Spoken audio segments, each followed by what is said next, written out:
పెద్ద రీజన్ అయింది audience. So audience మమ్మల్ని ఇంత ఆదరించినందుకు, మేము పడిన కష్టాన్ని ఇంత గుర్తించినందుకు ఫస్ట్ వాళ్ళకి పెద్ద థ్యాంక్ యూ చెప్దాం అనుకుంటున్నాను. Thanks to all the audience, Telugu ప్రేక్షకులు all over the world for welcoming us and supporting us and enjoying what we made.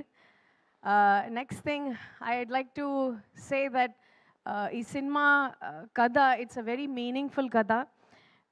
ఇందులో మేము ఒకటి సెటైర్ లాగా చెప్పాలనుకుంటున్నాము. కష్టపడకుండా ఈజీగా అన్నీ కావాలి అనుకుంటాడు రాజు. సో ఇది ఉదాహరణకి మా సినిమానే. కష్టపడితేనే సక్సెస్ వస్తుంది, కష్టపడకుండా సక్సెస్ రానిది అసలు ప్రకృతిలోనే లేదు.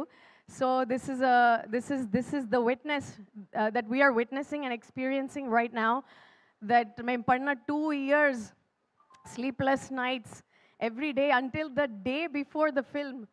We were just working hard. We were up till 4 in the morning, 6 in the morning, 7 in the morning, always talking about, thinking about what else we can do, what else.